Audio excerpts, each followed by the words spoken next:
I wish there was a way to mark, like, And we're where we being could- live streamed. where we could. I wish there was a way we could mark these comments for questions. Yeah. I'm going to Oh. record it here record too, this- just record in my case. screen. I'm gonna petition Google. I think I'm gonna contact Google and give All them a right. suggestion there.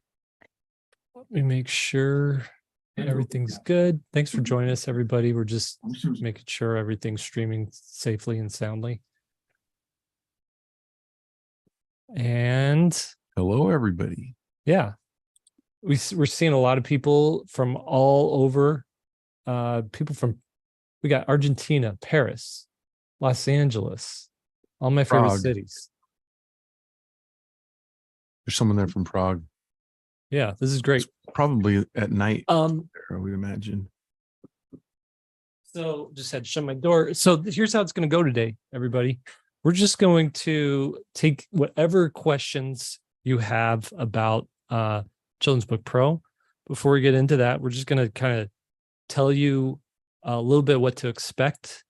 And then hopefully that, can lead you to maybe answer some of your questions, but also lead you to answer or ask any questions that we can fill the gaps in. So Will, Lee, what can they expect from Children's Book Pro? Hey, let's do a little house cleaning first. There's I just want to make sure everyone can hear.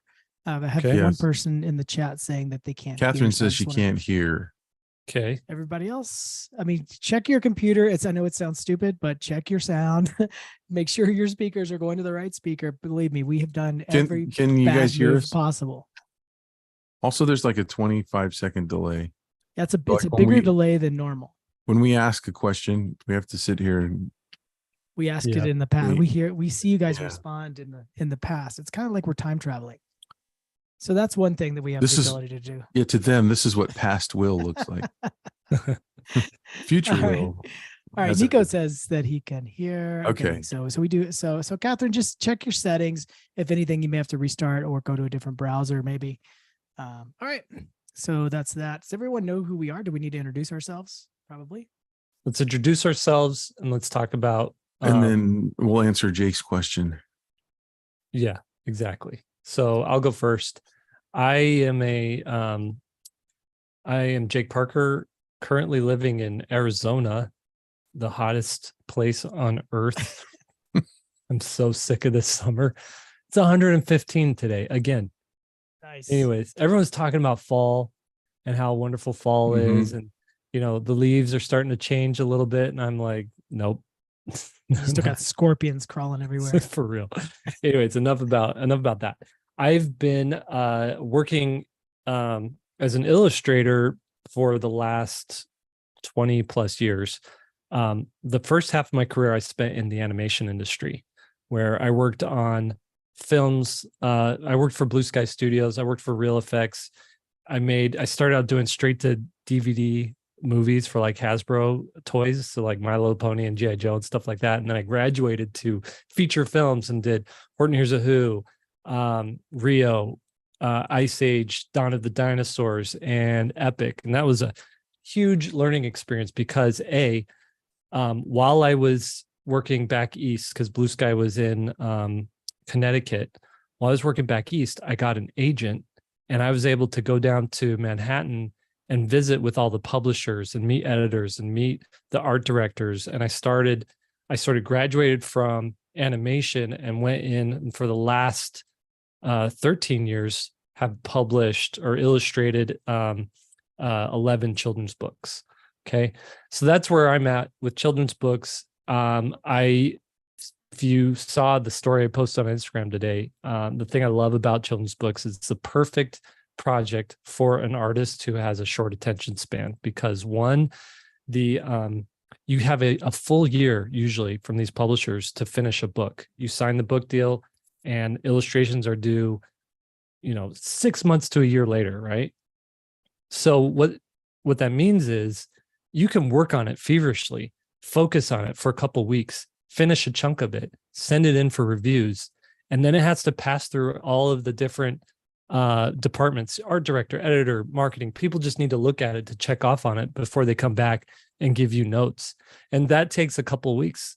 And so it's the perfect thing when you get sort of bored of the children's book, you send in the files, you wait 2 weeks, you go work on something else. When you get bored of that, by that time you have notes coming back and you can switch back onto that, you know? So it's like, it's really good. And then the other thing that I love about working in children's books is, you know, not every book is a huge success, but you do get every once in a while, you do get one that's like really pops and you sell 100,000 copies or whatever. And so those royalty checks come in at certain times of the year. And every once in a while, they're like, it's just a nice little boost of money. You already got your advance payment, but now you're getting this little boost of money. It always comes when I need it. So yeah. What Jake's saying is this is a job for people who just love money. It's really easy to make tons of money in this career. Okay. Well, let me give number 3. Wait, Number is 3. this still your intro? You guys, this is how long-winded we are. Yeah. So Right. Number 3, I love touching the lives and hearts of children. Is that good? Yeah. that was your Miss America. All right, I'll go next. My name is Will. I'm a children's book illustrator. I've illustrated over 30 books. I will. That's it. I will. That's it. I love it. No. Well, go. I mean, you're doing something pretty special right now. What is it? This is my There it current is. book project. I have the second one, except it's upstairs. I got a proof of it. Here's the galley. If I could reach it right here. While he's reaching for that, if you do have a question, begin your question with with the word question : just so we can scroll through the chat and easily see what your question is. Yeah, so I'm having fun doing my own book series right now and marketing it. And You're on book 3 now. I'm on book 3 now. I was working on it right before we started this. Loving it. And yeah, so we're gonna see how far that goes. That's very cool. Somebody's saying it's a CLC 3897 is saying, I'm here for the puns and jokes. So you guys want your first one? Let's have it. I may have already told Will and Jake this one. How do you know electricians are really positive people? Tell me, how do you know? They have a conduit attitude. A can do it. A conduit. That's one you invented. That's my own. That was my own. Jake and I both told him not to tell that joke. Yeah, I you had told to it tell once, somebody. never tell it again. Twice now. No. Did I tell it on the podcast? Maybe I did, because I think it's such a good one. I rarely come up with a good pun. My name's Lee White. I have done I think 27 books total, including some picture books and some YA novels and a bunch of other illustration stuff. I taught full-time illustration and concept design in Portland for 12 years before I joined these two cool cats and we started SVS. And so I've been doing it a long time, almost 25 years now. I wouldn't do anything else. As a matter of fact, even when I was in college, I was trying to be very angsty and have serious art. Every time I would paint something, the first reaction would be like, oh, that looks like a children's book. That's so cute. And I would be like, what are they talking about? This is angsty. I'm edgy. And there was no edge. It was just children's books all the time. So I graduated from college and went straight and went to New York. I got an agent and I got my first book. I mean, when you're telling stories in hindsight, it sounds like it was just super easy. It was anything but that, but that's how it sort of in hindsight played out. Yeah. And I love teaching this class. We built the class that we always wanted. And this class didn't exist before us. Right. Believe me, we did a deep dive. We were like, why should we make a children's book illustration class if it already exists? And so we looked around and we found, guess what? It doesn't exist. It's a hodgepodge. If you go out there and go check them out, other children's book classes, they'll say, hey, do a story, and then you write, and then you draw a character, and then just put it in the book, and then just go draw your children's book. Good luck with that. It's not broken down. Yeah. We really wanted to break it down into, and so there's a lot of videos and some of them are short, but you'll be able to go back over time and check them out. And each concept is broken down on exactly how to do it.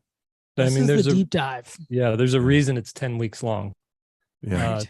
And they're big weeks too. And I say weeks. this every time, but guys, this class is so much better than any college class that for children's books. Like I taught a class called Children's Book Illustration at UVU. This class is so much better. One, because three of us put our heads together and came up with, I mean, like you guys came up with stuff that I wasn't teaching in that class, and vice versa. but the bigger reason is, if you've ever been to an art school or a college class in art, the colleges rely on the teachers kind of just knowing how to do it. And so the teacher shows up and answers questions and kind of gives assignments, but there's not a curriculum. There's not an outline. There's not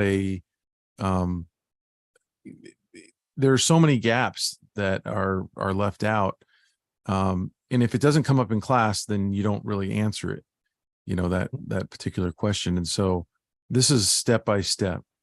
And and in college, you don't get paid to make a curriculum. You just get paid to show up. Basically, and college class is great because the students get to be exposed to the person who's theoretically and should be already making children's books and can ask a lot of great questions and stuff. But again, it's not, I couldn't take my students through even the book dummy process in one semester. It was too hard. So when you say 10 weeks, Lee, if you're doing this class right, you might, unless you have nothing else going on in your life right now, you might not be able to keep up with it. And that's okay, because you will be able to come back to it. You'll have access to the videos forever. And some people have taken it more than once. We have at least one person, I think, who's taking it this round again, and we give a substantial discount for that, who wanted to go through it again.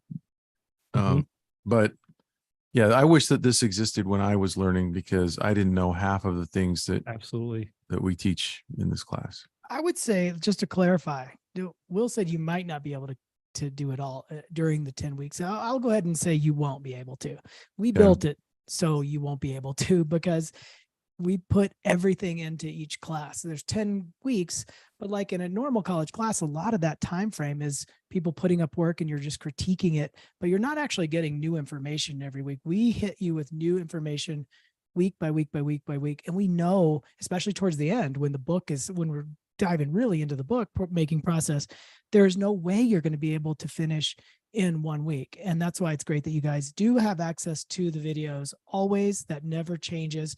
And I believe you'll have access to the Zoom sessions, because there's a live Zoom session each week where we answer questions, go over some of the work. We don't go over all the work, which we'll clarify in a little bit, because I know that's some of your questions. But it's really what we recommend is try to keep up as best you can. Everybody has lives, everybody has jobs, kids, whatever.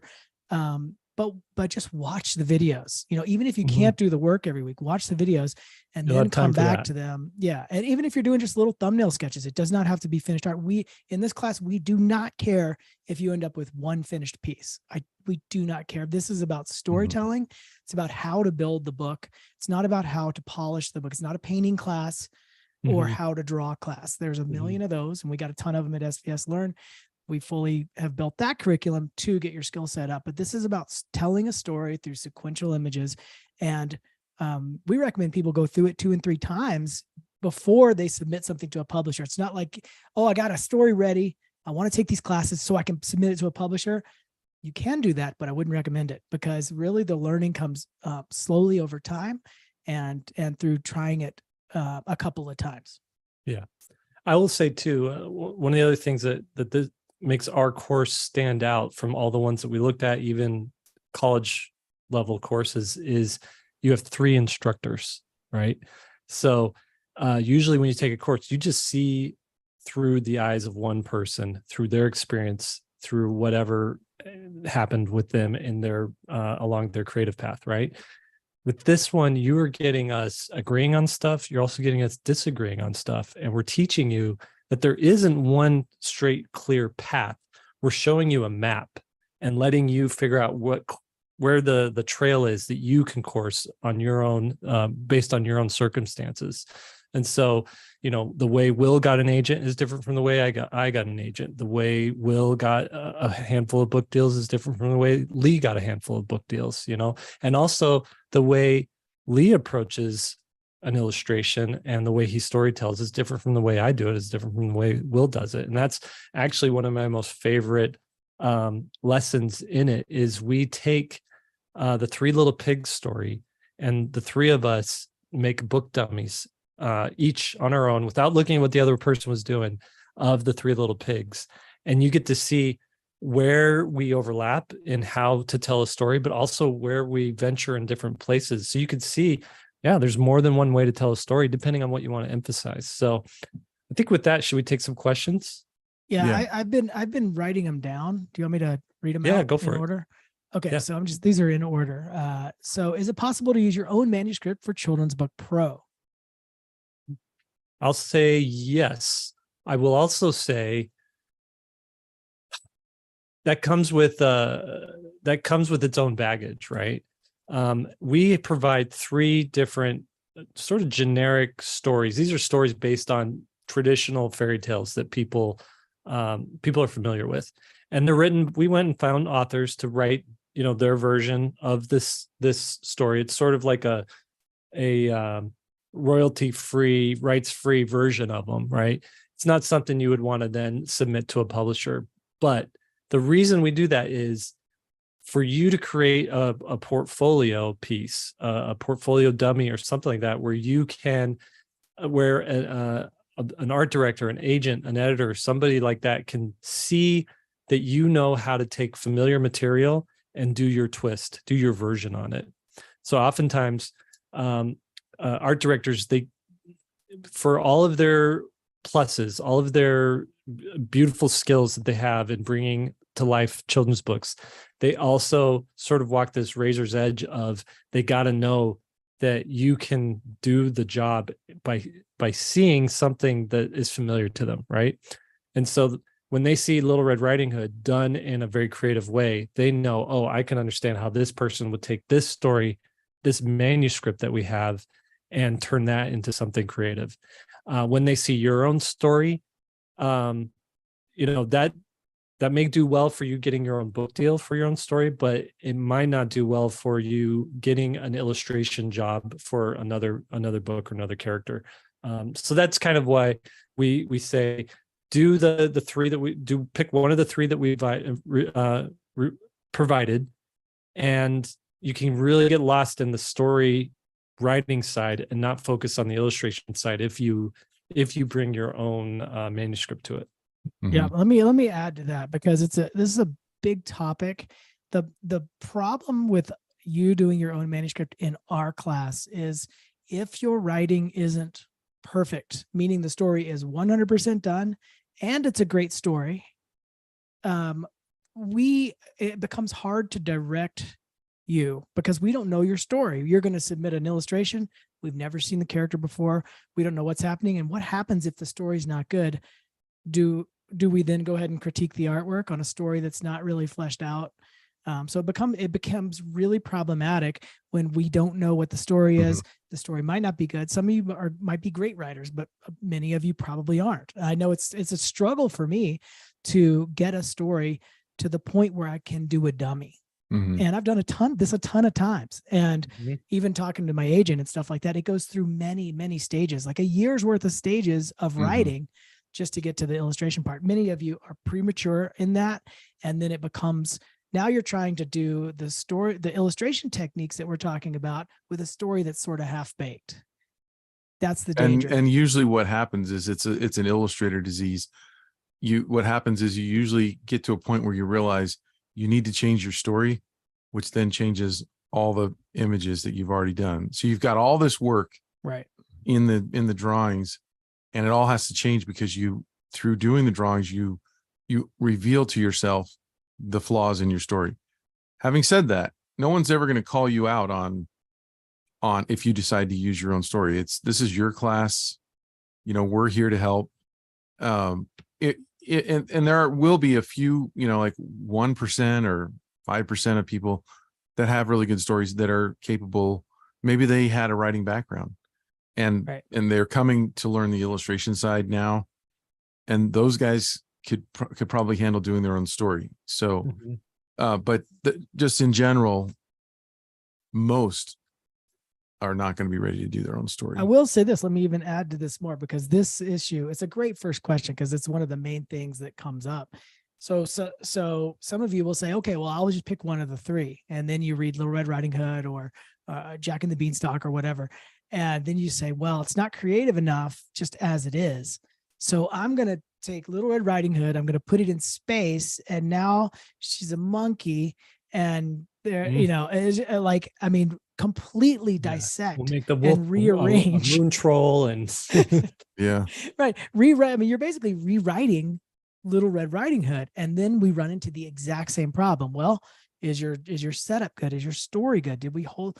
And so we talk about that, you know, changing setting. You can still have the same exact Little Red Riding Hood if you move it to a different location, but the same characters and the same thing that happens. But you start rewriting the entire story, and now you basically just came up with your own story again. And this is a big problem week 1 and 2, because you want to dive in, you want to show how creative you are, and I can appreciate that. But just try to let the illustration be the work, let the storytelling be the work, not the writing. It's hard enough to illustrate the manuscript. Right. You don't need to make it harder on yourself. In fact, as we've all taught at universities and in illustration, and one of the things that I noticed from the students that are really ambitious is that they will overcomplicate every assignment that I give them. And so the students that they feel are below them end up getting better grades. Did you guys have that? Or doing better work? Just they do better work and better grades because they have enough humility to just go, I'm at your mercy. Tell me what to do and I'll do it. And they end up getting better grades. And then the students that draw better are all angry because they're like, well, I tried something harder. That was me in school too. Right. And I finally had a teacher take me aside and go, you don't have to make it really complex. I mean, this is really, keep it simple. I mean, I'll tell you this, when Jake, Will, and I went in to do our version of Little Red Riding Hood, none of us even contemplated changing the setting or the writing or anything. We just was like, okay, this is my line of text. Now I need to illustrate that story the best way I can. We didn't try to put him on the moon or do any kind of wild thing underwater. We didn't really, you know, swing for the fences there. We just did the simple, we used the text as it is. Because when you get hired by a company, you're not going to be able to rewrite their story anyway. So it's actually bad training in a way to get a manuscript and say, well, I'm just going to rewrite it how I want to see it. That would never happen in real life. Yeah. And I will say this, let me add one more little thing to that. There's sometimes a little dip when people come from school and they're doing all your own portfolio level assignments, and you start getting work that is very specific for a client. They say, I need you to illustrate this thing or this line of text, and you can't change it. All of a sudden the handcuffs are on, and many illustrators right in the beginning don't know how to be as creative as they can when they're locked into now a body of text or a specific thing they're supposed to illustrate. And so getting good at that and getting comfortable with that early is a skill set that needs to be developed. So a lot of times we'll see a little dip in quality for people who graduate, and then they start doing client work and they're just not comfortable being really creative under constraints. So just something to practice. Yeah. What's the next question? Next question. Any advice for someone doing this as a first-time dad with a 5-month-old baby? Oh my goodness, that's tough. Yeah, you just take it as, like I said earlier, everybody's going to have a different pace. You might be somebody who just gets to watch the videos or do just thumbnail versions of the assignment, and then you can always come back to that later. Don't put too much pressure on yourself. This is supposed to be fun. I mean, you're going to learn a ton, but don't kill yourself. Yeah. Because at the end, there's no grade that's given. It's really about how much do you learn. And like we said, that typically takes place over time. So we don't expect anybody to completely level up in 10 weeks and go from being a beginner to a pro. How it typically happens in our class is some people are already pro, by the way, who's taken this class. So that's sort of a peripheral question, is who's the class good for, beginner or pro? So we'll have some people who are already pro, and they can take this information and just sort of hit the ground running with it, and they're off to the races. And if you're mid-level, it may take 6 months to 8 months for it to sink in. If you're brand new, it's totally fine. It'll just take a little longer for it to truly seep into sort of your process. Cool. Yep. And just know that it's self-paced. So no one's ever gonna like, where's your homework? You know, Mhm. we're not, Right. we're not gonna come after you. Yeah. Yeah. We just help you with what you post. One thing Don't we post do, anything, we don't say anything. one thing we do is we have these weekly Zoom sessions where everybody could come in and ask questions live. We answer questions. And what was different from the first one is we found, and there was a question there is how has this changed over time? We found that not everybody could make it every week because of weird time schedules. So we do one in the morning one week, we do one in the evening the next week, morning, evening.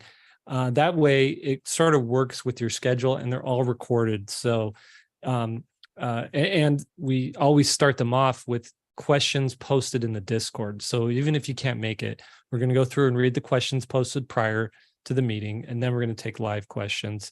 And that's just how it works. And it's, again, it's, we tried to make it as convenient as possible for everyone who, we know you guys have full-time work, or you have a family that you're taking care of, or there's kids or whatever, school that you're also in session. So we're sensitive to that, and I think it's something doable for you to participate in. Not maybe finish all the homework for, but at least participate in.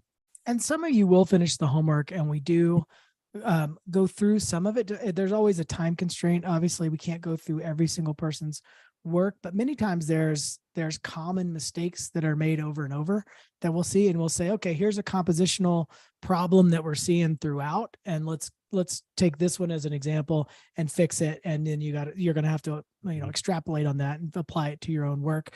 And that's kind of how we do the feedback. There would be no way we could do the feedback for this price for every single person. It just, we'd have to limit the enrollment massively, and then we'd have to charge a lot more. And so our solution,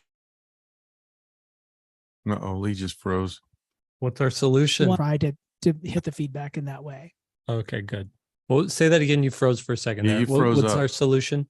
Oh, our solution is to keep it affordable. I mean, Mm. that's the big thing. And then try to address the common problems throughout the whole thing. And so, and that's been the only way that we've been able to do it. Otherwise, we'd have to charge a fortune and only have 5 people in the class. And we didn't want to do that. Yeah. Okay. What's the next question? Next question. Besides your art, what would you say is the highest priority skill you should invest in? Yeah, I've been looking at that question and thinking about that. I want to say time management. You can go a long way and be really successful with mediocre art skills and excellent time management skills, because really what it comes down to is the person who's able to consistently create is the person that's going to succeed. And consistency comes through being able to manage your schedule and manage your time wisely, as opposed to someone who has great raw talent, but sort of sleeps on it, only does it when they feel like it. And so I think that's the main thing. Time management and just showing up daily is important. What about you guys? What do you think? Storytelling is a big deal. I mean, a lot of times in the beginning of an art career, you think that your rendering ability or you get accolades when you draw realistically. Mhm. That matters less and less and less as you're in the pro field. That's really good for impressing people out in the outside, your relatives and your friends. And Instagram.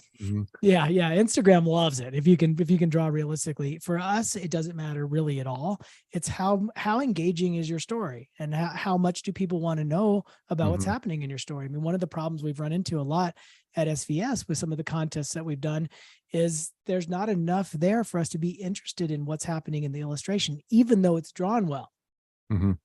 So just coming up with, hey, what am I drawing? How has it been drawn before? Am I showing enough information where people aren't confused? That's a skill set, actually, in addition to learning how to paint and draw, maybe even more so.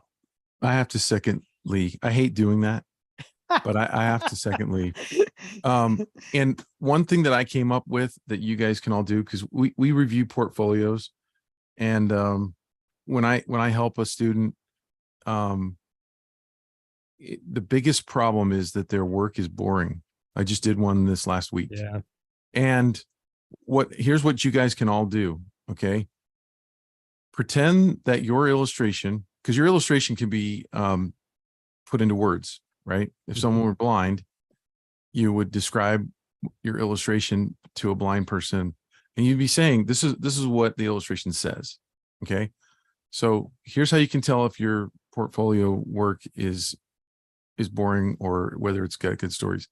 Just say to that person who may be blind or who can't see for some reason, hey, guess what? And then describe your illustration. If you're saying, hey, guess what? Guess what? Mm-hmm. A dog walked by. Yeah, we've seen so The many end. illustrations. Guess what? A girl walked into marketplace. Yeah. She looked around. She picked up some lettuce. Guess what? Yeah. There's a cabin. That one of the illustrations was a cabin in the woods. There's a cabin in the woods. The caveat to this is you have two options as an illustrator: great story, great art, and you can lean into one or the other, right? And so maybe it's not a great story, but if the art is so good, the story doesn't matter as much. And that's like, I point to Loish, right? She draws beautiful illustrations. She posts on Instagram. You guys have probably seen her stuff. They're beautiful, but sometimes there's just not a story there, but it doesn't matter because the style's so good and so beautiful. And if you were to tell someone on the phone what happened, you would be like, oh my gosh, the most beautiful girl ever, was holding a piece of fire, and it was the glow on her face was, you could describe it that way. That's good. But on the other hand, if you think about, like, we'll go back to the 90s, Gary Larson of The Far Side, not a great illustrator, but one of the most successful cartoonists because every one of his drawings that he did told a great story. Right. Okay. Now, I would say for children's books, I would say you have to have great stories. Because like you look at some of the ones that like I'll take Peter DeSev, for example, his Duchess of Whimsy. Yeah. You can't Which I was get better. just looking at the other You day. can't get better illustration than that. I'll say it again if you guys want to look it up. The Duchess of Whimsy, and by Peter DeSev, and I think his wife wrote it or something like that. Yeah, and it never went anywhere. You've got to have an amazing story. You got to have a great story. So, okay. Next question. All right. How should you go about creating chapter books in early readers? Do you have any courses that you can recommend on learning about that? We haven't really put together anything for writing chapter books yet. We're looking into that. Of course, we're always tinkering with what we do at SVS. And that may come down the pike, but we don't have anything for writing that yet. We're an illustration-based teaching online platform, whatever you want to call it. So it's very much focused on creating visuals. That's because that's what we do best. And so we're trying to find the right person to teach the storytelling, but that's hard because you have to have some entrepreneurialness to you as well as writing ability and accolades to some degree. That said, if you're wanting to illustrate chapter books, this course will also help you there. If anything, you'll be over prepared to illustrate chapter books after doing this course, because we go so much into how do you do a proper page turn? How do you do a spot illustrate? What's the difference between a spot, a full page, and a double page spread illustration? Why would you need one? And those are all things that apply to doing chapter books. So, the character design lecture applies to chapter books. The environmental design lecture applies to chapter books. Cover design applies to chapter books. So if you're thinking, well, I don't want to do children's books, but chapter books are my thing, definitely this course is for you. And you're gonna learn a ton. You're gonna be set up so well after this. Yep, that's true. This is just a kind of nuts and bolts kind of question. Is it possible to purchase the course after it's already started? I'm a bit short on money right now, but I would like to do it eventually. I believe if we can get our admin to write in the chat, I think we have a payment plan. I was going to say that. Yeah, there is. Yeah, you could do it in installments. You don't have to pay everything right up front. And that should help because we understand the economy's tanking right now. Gas is super high. Whatever. You shouldn't have to. Clowns are running wild out there. We don't want to be a downer about the economy. Yeah. I saw another question too. Is it significantly different from the children's book course that's on SVS Learn, a part of the subscription? I'm going to say yes. That was sort of the trial run done 10 years ago. It was one just me and Will did it. Lee wasn't a part of that. And It was better because of that.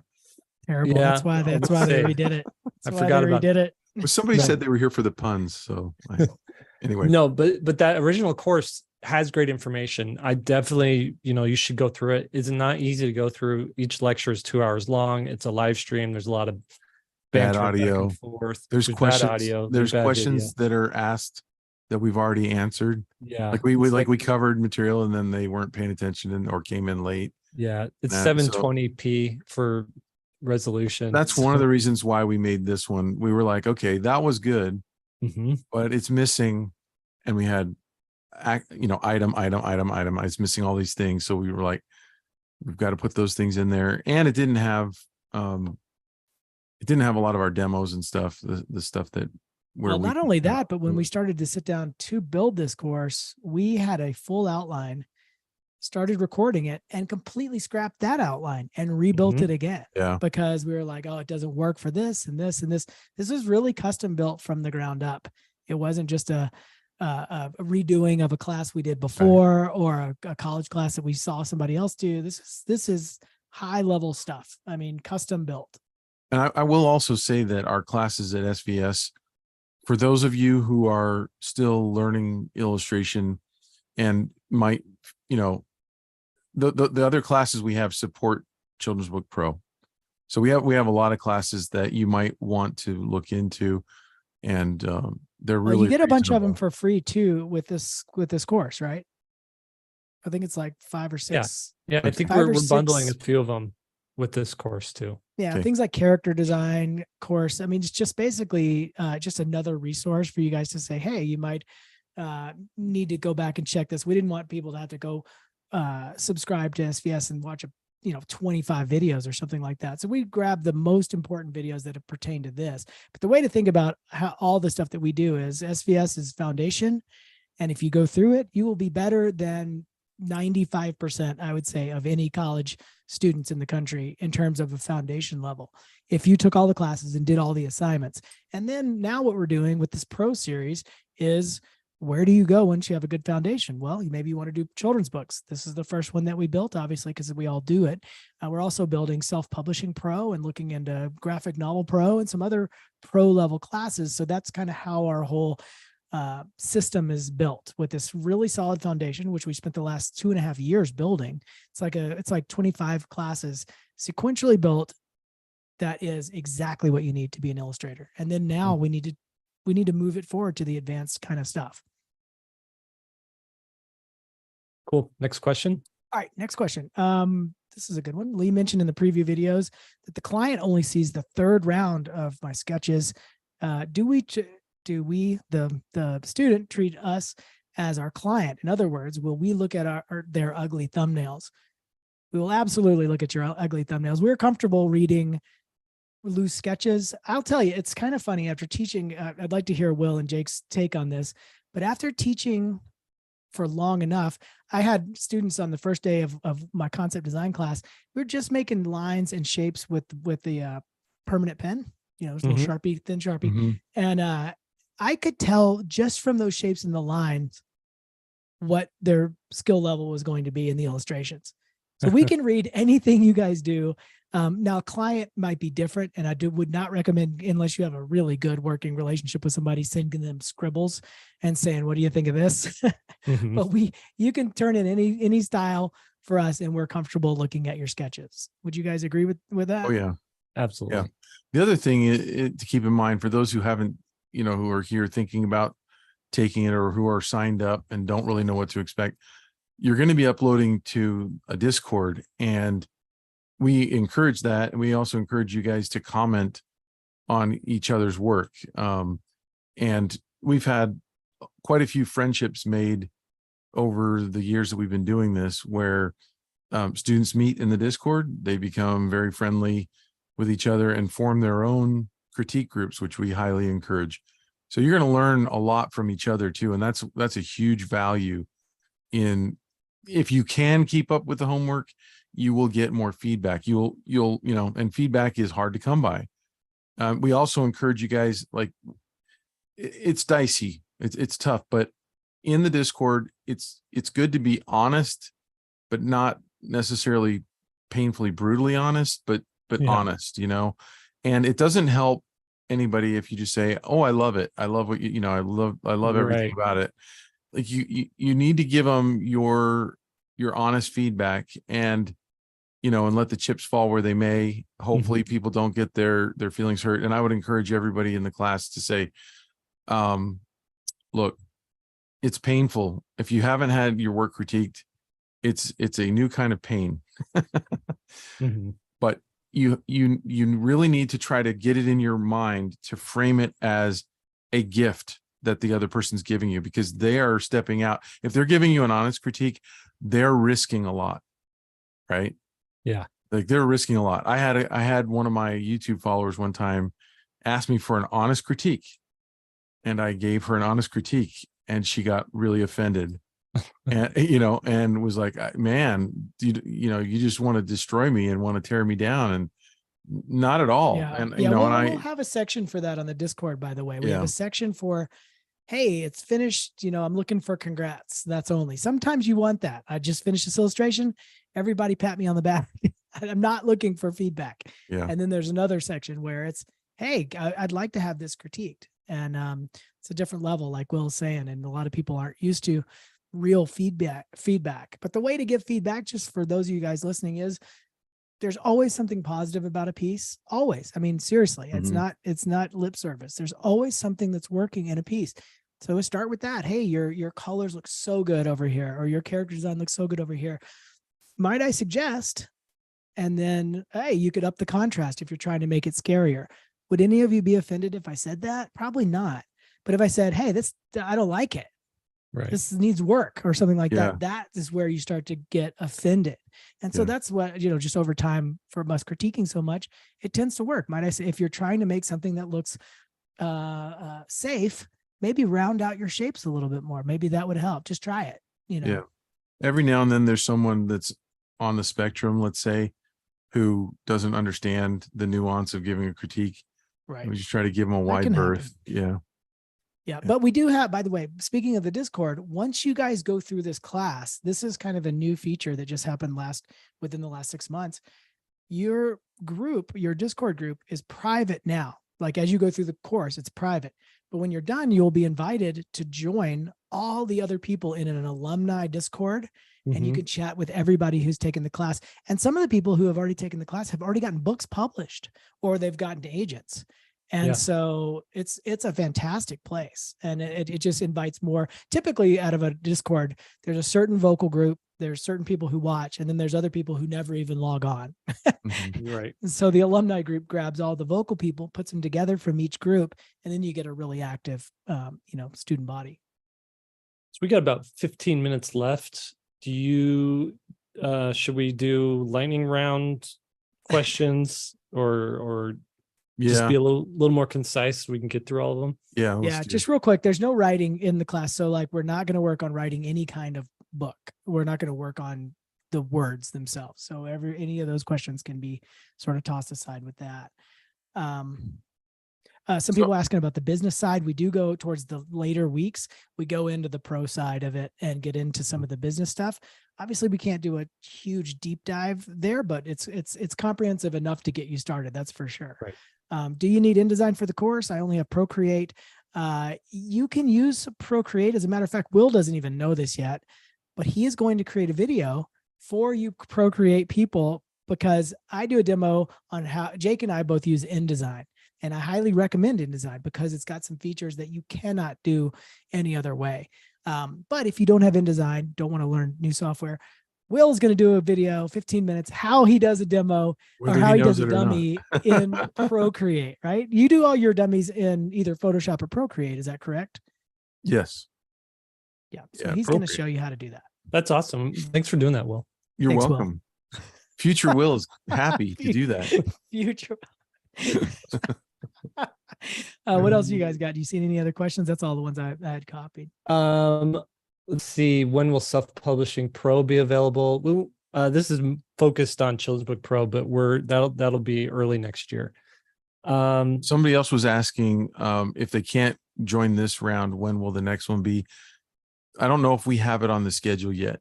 Well, Because let's it's get Self-Publishing Pro. let's get dates for this one though. Cutoff date to be in this next cohort is what did Lisa say? I just want to make sure I get it right.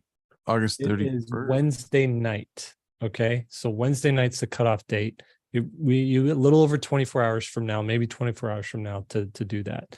So because then we start distributing the materials for it, digitally materials, getting you all enrolled. And then a week from today or a week from Thursday is going to be our first Zoom session, meet and greet Zoom session, where we just kind of talk about the course, kind of see who's here and whatnot.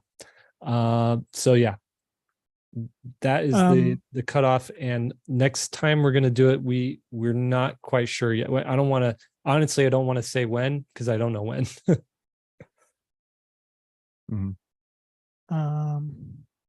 There was Can we just a question. draw without a computer? Absolutely.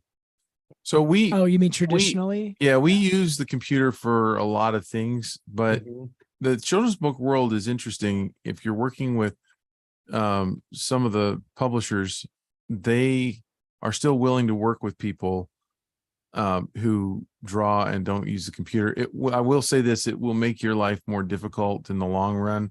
You should be learning how to at least manipulate your images on the computer.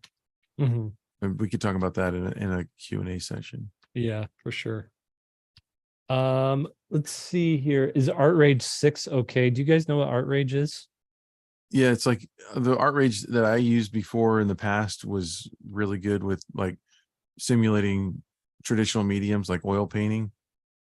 If you're used to using ArtRage, I know it does watercolor as well. Yeah. If you're familiar with it, you can use it. Yeah, you can use anything.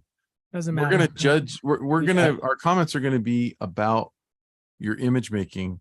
You can never really blame the medium. Like you can't. Like if there's a problem with your illustration, you can't say, "Well, I'm just learning watercolors." We will say, "Okay, but this does need to be fixed." You can't blame ArtRage and say, "Well, that in ArtRage it's going to look like this." Well, if there's a problem with it, then we're still going to critique it. So essentially, this is not a how to use specific software course. This is a how to make a children's book course with whatever software you have. Although we do talk about InDesign just because that is like an industry standard on the publishing side. And this is a pro course. And you got to be familiar, at least know about it. Because Sherry has a question. If we plan to self-publish children's books, which all of us do recommend as well, would this course be good for me? If storytelling is important to your images, this course is going to be good for you. So I just like to phrase it like that, because we get people in comics who ask that question. We get people who are self-publishing, people who want to do traditional publishing. If content matters in your image, this class is good for you. Yeah, there's like a week that might not pertain to you out of the 10, but the other 9 will. Right. Like, and you need to learn all those things in those 9 weeks. But we do take a week and talk about agents and submissions and all that stuff, which you would not probably do if you're self-publishing. How do you manage time zones? What time do you plan to schedule Zoom calls? Those are that's a good question. 10, we'll say, what was it? 10 Pacific and 6 p.m. Pacific, I believe. Yeah, we split them up into 2 different sections to try to accommodate different people around the world and different time zones. And so Will and Jake do 1 week, and then David Hone and I will do the next week, and we alternate it back and forth each time between those time zones. You'll all be able to watch it, and if you can't participate live, you can submit your questions beforehand, and we'll answer them in the video during the recording. And that's such a valuable thing for like people in like Sue that are in New Zealand. If you can't make it, you can still submit your questions. So that's why it's important to stay up on what we're talking about before the session, so that you can get those questions in, and then you can watch the video later after the fact, and we'll be talking directly to you. Someone else had a question about if it's the first session is going to be 10 a.m. or 7 p.m. Do we know that? I think the first one's in the evening. In the evening, I Okay. believe. Yeah. So just so that you guys know, in the class every other week. So one week we're at 7 p.m. The next week will be 10 a.m.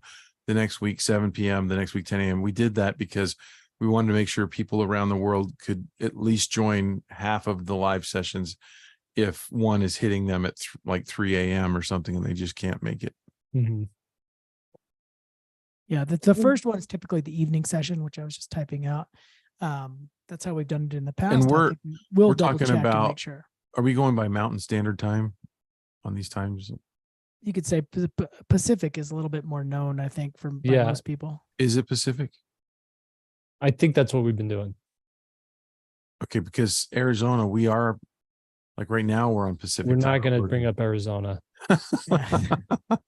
Our time zones changing all over the Right. place, but we'll be talking about it in the Discord.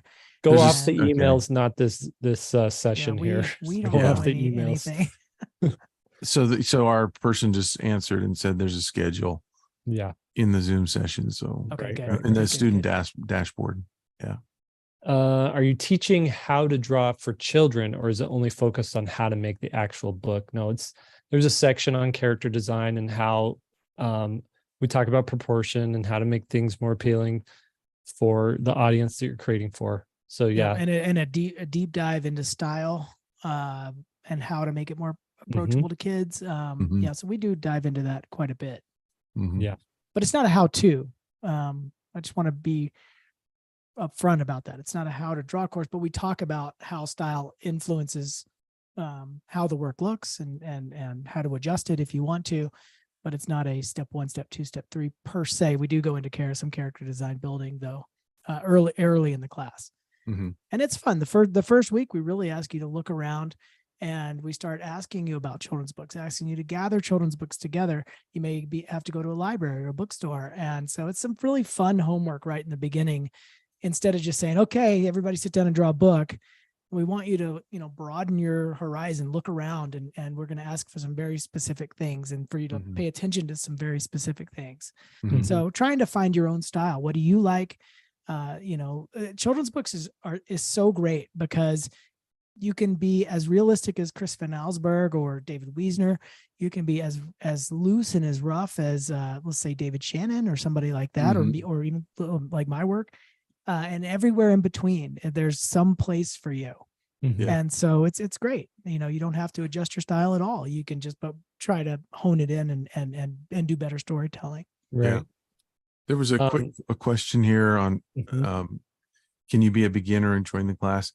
The beauty of this is we take everyone, and the beauty for you, if you're more of a beginner, is you'll get to see all the different levels that people are at, like Jake said earlier, from pro all the way down to beginner. And you can kind of see, as we're talking about stuff in class, what you need to work on.